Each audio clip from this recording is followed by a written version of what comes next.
जय हिंद, जय भारत। किसानों के मसीहा कहे जाने वाले चौधरी अजीत सिंह, आज उनका देहांत हो गया। सबसे पहले तो मैं उनको श्रद्धांजलि अर्पित करना चाहूँगी। ऐसी महान आत्मा को सबसे पहले मैं शीश झुका करके नमन करना चाहूँगी। परमात्मा उनकी आत्मा को बहुत शांति देवे। जितने भी हमारे देश में आज तक प्रधानमंत्री रहे हैं, आज तक जितने भी प्रधानमंत्री हमारे देश में रहे हैं, टोटल जो प्रधानमंत्री आवास है, जो प्रधानमंत्री जी को बंगला दिया जावे, क्या उसमें किसी प्रधानमंत्री को असुरक्षा महसूस हुई या असुरक्षा की बात आई किसी भी प्रधानमंत्री को?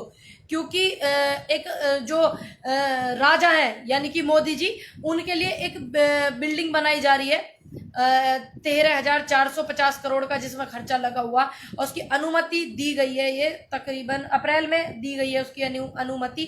तो मैं ये पूछना चाहती हूँ प्रधानमंत्री जी से, अपने मोदी जी से, कि क्या आपको इस बंगले में अपनी सुरक्षा को लेकर कोई टेंशन हो रही है, या फिर ये बंगला चूना लगा?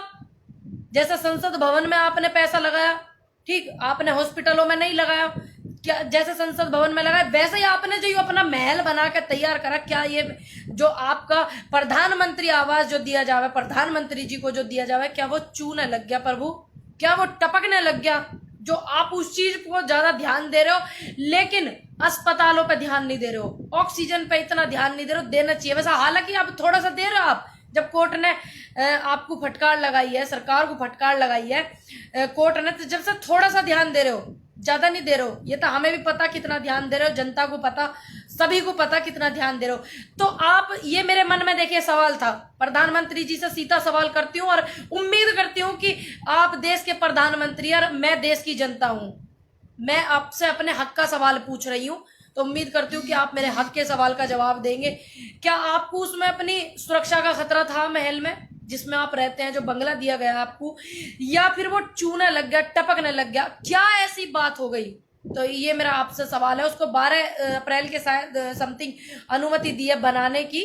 तो मेरा जो अब इस टाइम जो बनना चाहिए, हॉस्पिटल बनने चाहिए, ये सब चीजें बननी चाहिए, इसका आपको बिल्कुल ध्यान नहीं है, अंदाजा नहीं है। आप वहां ज्यादा अंदाजा ध्यान लगा रहे हैं। तो मेरा सवाल है, आप इसको इग्नोर ना करिएगा। और आप, मेरा ही सवाल नहीं है ये बहुत लोगों का सवाल है, और मैं चाहती हूँ जितने लोग मुझे देख रहे हैं उनका सभी सवाल ये होना चाहिए, क्योंकि जिस संकट में हमारा देश है इस टाइम, ठीक है, तो उसमें जो आप कर रहे हो प्रधानमंत्री होने के बावजूद भी, तो इसलिए हम पूछ रहे हैं, हमारा अधिकार बनता है आपसे पूछने का।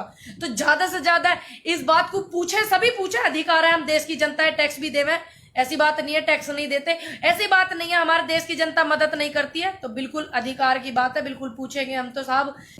और क्या बोलते, आज मैंने एक कंप्लेंट की, मैंने आपको जैसे अपने पहले भी मैंने बताया, बहुत सारे चैनलों पे बाइट देते मैं, कि मुझे फोन पे बहुत ज्यादा रिकॉर्डिंग भी आ रही है और डायरेक्ट कॉल करके भी अभद्र भाषा का इस्तेमाल करा जा रहा। तो मेरा जो हमारे किसानों की इतनी मेहनत है, आंदोलन की रूपरेखा ना बदले, इस वजह से वो रिकॉर्डिंग मेरे फोन में सेव है, बिल्कुल अच्छे से सेव है।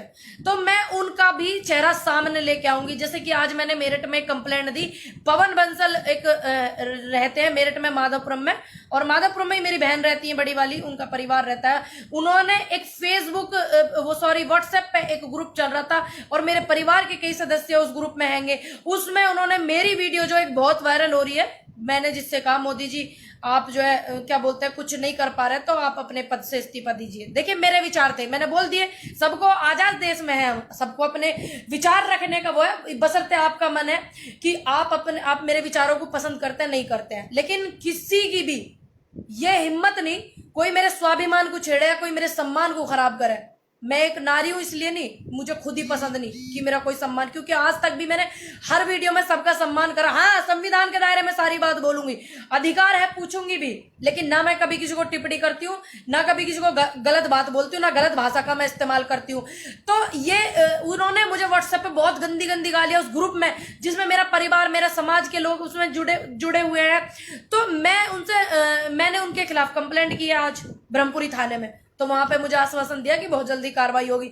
और जिन्होंने मुझे, उनको मैं वार्न करने के लिए बोल रही हूँ, जिन्होंने मुझे कॉल कर करके, वो सभी जानते हैं कि इन्होंने मुझे कॉल किया और मैं भी जानती हूँ बहुत अच्छे से, उनके रिकॉर्डिंग डाटा मेरे फोन में सेव है। आपको भी बेनकाब करूंगी, क्योंकि ये सिर्फ मेरे सम्मान की बात नहीं है, ये एक महिला के सम्मान की बात है, एक औरत के सम्मान की बात है, एक लड़की के सम्मान की बात है, ठीक है। और आप लोग ऐसे कर करके आप हमें मानसिक रूप से पीड़ित करना चाह रहे हो। हालांकि मैं उसके कमेंट से बहुत पीड़ित हूं, क्योंकि वो मेरे मोहल्ले में ही रहते हैं, मैंने उनको आते जाते देखा हुआ है, 8-10 साल से मैं उनको देख रही हूं।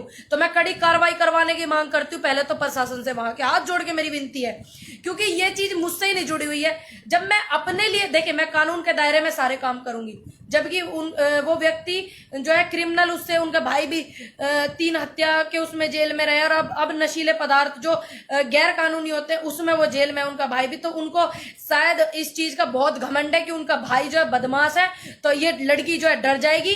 तो मैं उनकी बदमाशी है ना अच्छे से बताऊं, पूरी जात बिगाड़ के रख दूंगी पवन बंसल जी आपकी, लेकिन कानून के दायरे में, कानून का पूरा सहारा लूंगी और अच्छे से जात बिगाड़ूंगी, ध्यान रखिएगा। क्योंकि आपने मुझे ही नहीं, आपने गंदा बोला और गंदी गाली, और मैंने उसका प्रिंट भी लगाया हुआ है, जो व्हाट्सएप पाया मैंने स्क्रीनशॉट लेके अपनी एप्लीकेशन के साथ में, जो मैंने तहरीर दी है थारा ब्रह्मपुरी में, उसका कमेंट का मैंने क्या बोलते प्रिंट निकलवा कर अटैच किया हुआ है। आपने पवन बंसल जी मुझे ही गाली नहीं दी है, आपने तो मुझे इतनी सी को देखा होगा, क्योंकि मैं आपके क्षेत्र में रही हूँ और आपको आते जाते मैं देखती हूँ, क्योंकि मेरे बहनों ही वहीं रहते, 13 साल के करीब हो गए हैं। मेरी बहन की 2008 में शादी हुई, तो मैं आपको लगातार छोटेपन से वहीं देख रही हूँ, अड़ोस पड़ोस में आपको घूमते हुए।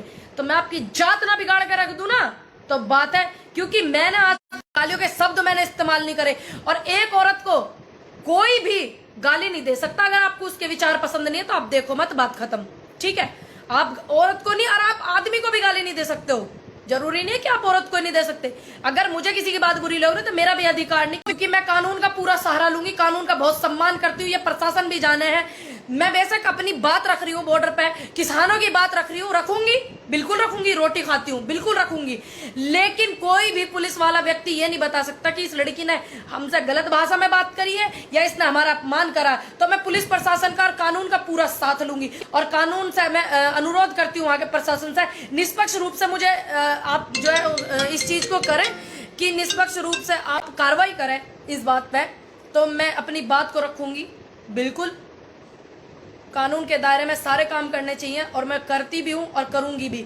और आप देखना पवन बंसल जी, आपने ये बहुत गलत किया, और शब्द ऐसे इस्तेमाल किए हैं, मैं क्या बोलते हैं आपको दिखा सकती हूँ, मैं बोल नहीं सकती क्योंकि मैं ऐसी संस्कृति से बिलोंग नहीं करती हूँ। ये प्रिंट है उस कमेंट का, तो मैंने इसको प्रिंट को निकलवा के अटैच किया है।